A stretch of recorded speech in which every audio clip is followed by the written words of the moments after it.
What's up tol? Isang mapagpalang araw po sa inyong lahat tol. So, lalo na po tol sa lahat ng mga masugid na nagapanood po sa atin. So, medyo masama po yung pakiramdam ko tol. Dahil po sa nangyari kay Lito. Pero wala tayong magawa. Gaya ng sinabi ko, ang buhay natin dito ay ganun rin.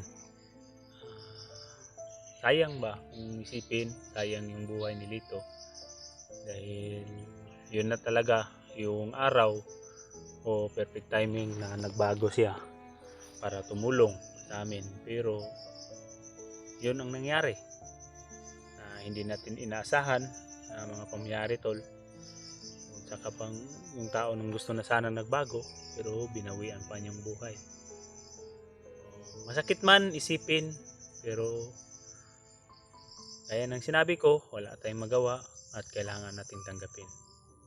Pero na pinangako ko sa kanya tol, na pag makababa man ako, makauwi ako sa amin, so babalikan ko talaga yung area kung saan namin siya inilibing para makapag-alay kami at makapagsindi kami ng kandila sa kanya. So alang-alang po sa pagtulong niya sa amin ba. So, ibali tol, kagabi, so nagamitan kami ng gabi, kaninang umaga, medyo malayo yung linakbay namin ni Renz, nagluto kami, nakain, habang nakakita kami ng tubig. So may mga doon banda tol, may mga putukan na rinig kami. So positibo po yung puso't damdamin namin tol na yung mga putukan na rinig namin. So makasamahan talaga namin, lalong lalo na si George at saka si Lamikoy. So at may good news tol, may good news. Yung bandido po tol na tumulong kay Mikoy, siguro na kiusapan ni Mikoy na kontakin kami. So, tumawag siya kaninang umaga habang naglalakbay kami. So hindi lang kami ni Tol Renz, hindi lang kami nagunang kamera. Kumbaga may mga sitwasyon ba na critical talaga yung area. So inisip namin na hindi lang muna tayo magbibideo dito tol, pero isip na para safe tayo. So yun ang ginawa namin. So namangha lang kami ba kasi pagtingin ko sa kontol, pagtingin ko talaga sa cellphone ko, yung nakasignal kami, tumawag. So ang nakalagay yung pangalan ni Mikoy. So sinagot ko. So yun, kinausap kami na daw siya daw yung bandido na tumulong kay Mikoy. So nagbibigay siya ng location tol. So nagbigay siya ng location na doon kami dadaan at doon daw sila mag-aantay. So perfect timing daw tol kasi wala si Commander, umalis. Wala daw si Commander Dindo. May importante daw si Commander Dindo. Kaya sabi niya na kung maaari Brad, magmadali kayo habang hindi pa dumating si Commander Dindo kasi parating daw din si Commander Yawa. So kaya yung ginawa namin, no, sabi ko kay Tol rin na gawin natin tol, na magmadali tayo, kung maaari hindi lang muna tayo magbibideo. Nalagay talaga sa langanin yung buhay ni Mikoy. So kay George naman tol, so pinaabutan ko si George ng mensahe. So inaantay ko lang. Sabi ni George sa akin na safety naman daw siya at okay naman ang kanyang kalagayan. Sabi ko na magbigay siya ng location, pero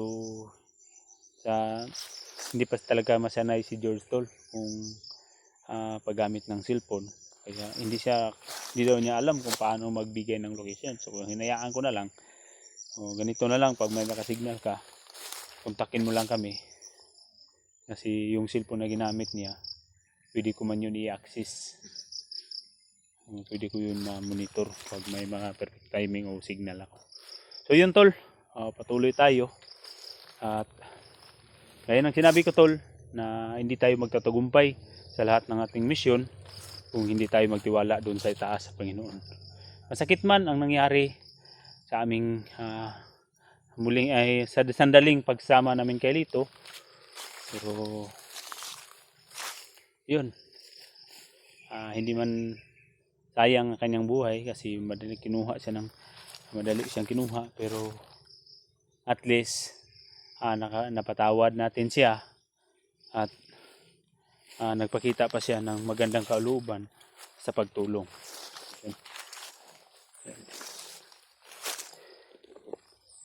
Asa ka to banda tong giingon ni ikon tulo? Tong banido na nagkuan ba? May gani kay bright pud kayo na wala siya nagkuha og video. Tawag hindi siya ka video kay basin pasakpan siya. Tumo to banda magudaan sa lay buto-buto didto mo to banda na. Idun banda tol may mga putukan, so yung direksyon.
Bihag daw nakatakas tol.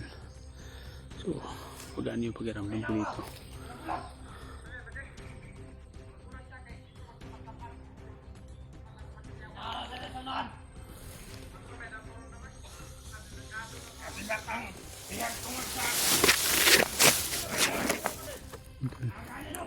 Nakatakas na yung bihag. Sana mo tol. Hindi to scam. Hindi to patibong. Pero may posibilidad tol, gaya ng pagtawag kanina sa amin yung bandido na tumulong kay Mikoy. Posibilidad na pinatakas siguro niya. Mag-iingat lang tayo dito.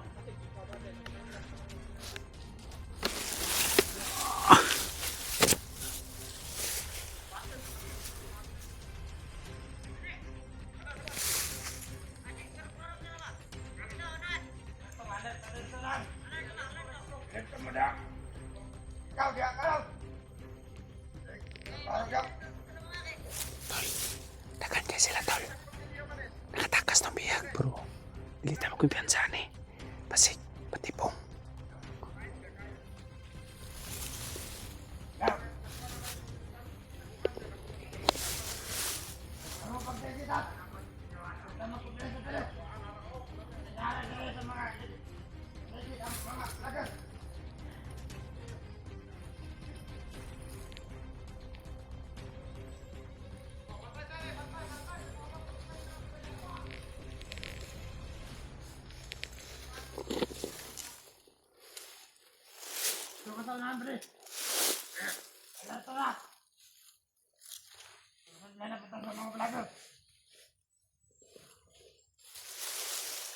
Alam mo pagsama. Nakatakas ito ng vlog. Matinala mga vlogger ba? Sila ito magkubensa. Ikay pahala niya. Oh.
Tabuni lang, tabuni.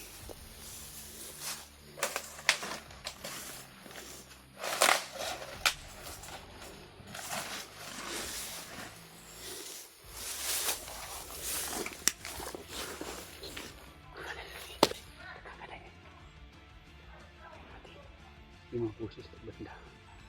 Sumpo.